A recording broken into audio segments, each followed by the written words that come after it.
The next day, this is looking great. So we got the deck here. First off, I'm going to remove everything off of it. This thing here is quite heavy, the patio heater. The grill's quite heavy, so I need to get some help for that, but getting everything off it before I start prepping it means it's going to make it a little bit easier before I have to start using some water and some chemicals to get this cleaned up. A couple of things that you do need. You do need a stiff bristle brush, bit of tongue twister there. You need a cleaner or something that you can use to prepare the wood, whether you've already got stain on that beforehand. There might be different things that you need, but for me there's no stain, so I just need to clean this. You need your paint, and then you need a way to apply your paint. So you can brush it on, you can use a pad, you can use an airless sprayer, or you can even roll it on. I'm going to go for the airless sprayer to try, or to start with, and see how that goes. I've got a brush to do the edges.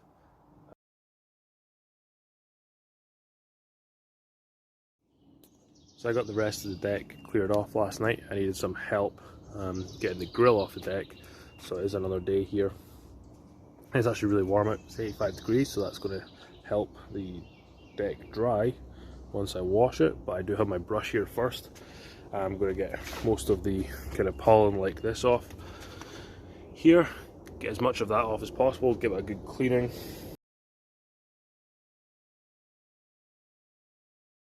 The next thing I'm going to do is make sure there are no nails sticking up. So I've got one nail here. My hammer's getting caught on it, so I've just been going around anything that looks a little bit high. You take your hammer along and just run it. Oh, it gets stuck, so we're just able to knock that in.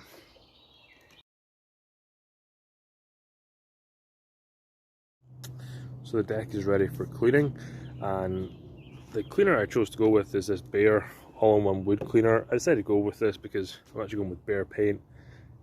This cleaner was right next to the Behr. It, basically step 1, step 2, so it was easy to follow, so this is what I'm going to go with. Never used this before, so not sure what the results are going to be like. To say, it makes it 1 part solution to 1 part water. I have a stiff bristle brush here, so all it leaves to be done now is mix this.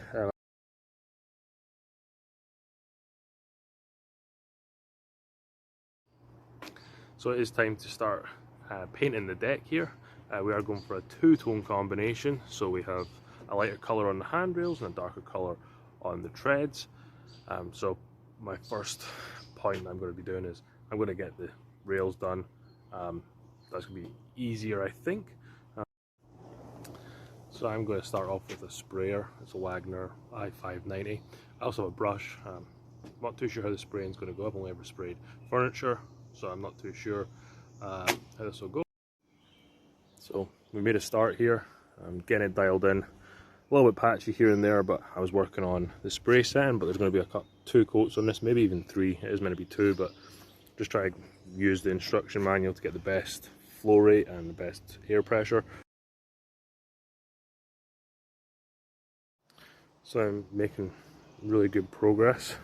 I actually ran out of time last night, so I'm on day 3 now, or it's actually been 4 or 5 days, can't remember how many days it's been since this project started. But we've got this front railing done, the top is done. Not too sure if I'm going to need to do a 3rd coat yet.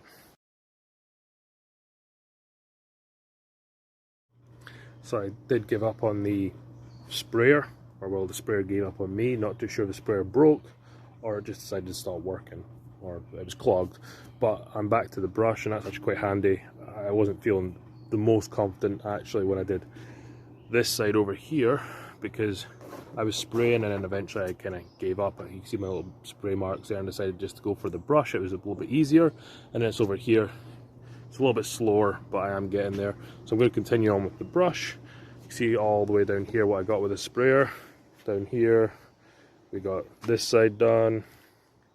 Down here, we got the opposite side all the way up and round. So I just need to do it down here. So it has taken quite a while, but 2 weeks in fact, over 2 weeks. But we're actually finished. We got the railing done. We did run into some bad weather, so we got the railings done here on the inside, and everything here on the outside. It's all looking good. So now it's just time to do the floor.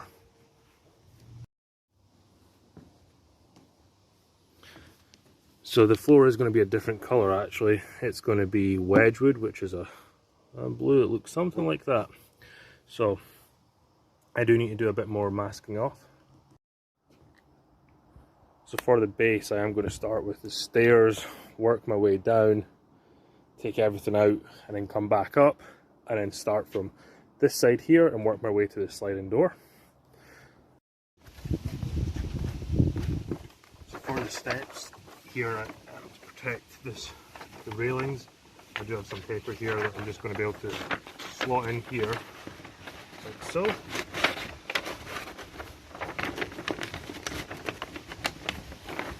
And then I will do that all the way down. That will stop any spray. I'll get some more and line it all the way down. I'll do the same on the other side, and then we shouldn't get any overspray onto the railings.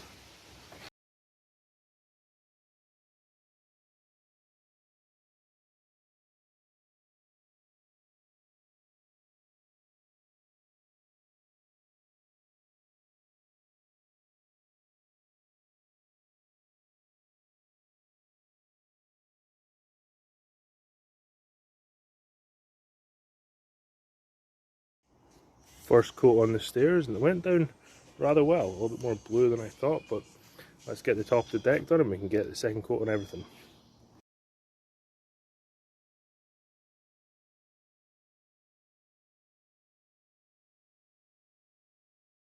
So the first coat is completed on the base here. We got late last night, so we left it to dry. You might leave this stuff to dry for an hour or two, so we left it roughly 20 hours or so. So you've just taped it round here, put the paper in, slot it down to spindles down towards roughly where the nail is. There's a little bit of a gap there. Taped it off and did that all the way around. I've done the same on this side here. So I'm just going to make sure that everything's taped up still, because we left it overnight, put it all back up, do the stairs and do the top, and we should be good.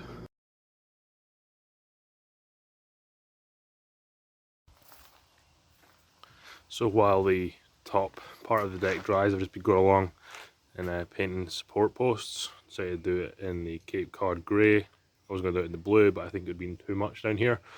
So I got the first three done, just working on that last one. And then I touched up any spray through parts where the blue came through onto the railings up here and around the other side. There weren't too many. And then I'm going to take the paper off and then do any touch up that's necessary from any overspray, and then the deck's done. We can let it dry and start moving our stuff back up there. So I got the paper off, and there's very little overspray. I think the worst part might actually just be that bit there. Throw that there.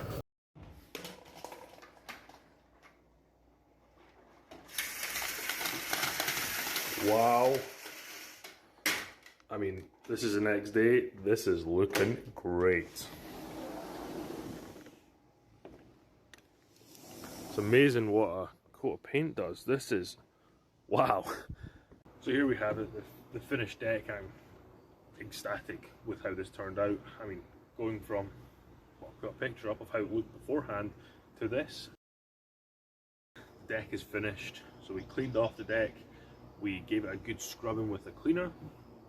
We waited for the cleaner to dry, and then we just started spraying. And then, yeah, the sprayer broke, but we worked through that and we got the sprayer working again. So we got our Cape Cod grey on the rails. It looks phenomenal, looks really good. And then this Wedgwood blue on the floor here and on the steps. The two, they just really bounce off each other. We got some crispy clean edges all the way along here. The overspray that I did have, I've touched up. It looks great, and it goes really well with the house. It's not too overpowering, and it doesn't match the house exactly, or it's not a poor match. So it's its own thing, and it just really does go well with the house. So we're really happy with this. Can't wait to come out here and start enjoying our nice deck that we have now. So if you liked this video or found it useful for your own deck renovation, please do give me a thumbs up and consider subscribing to my channel. If you haven't already, check out one of my other videos, and until next time, thank you for watching.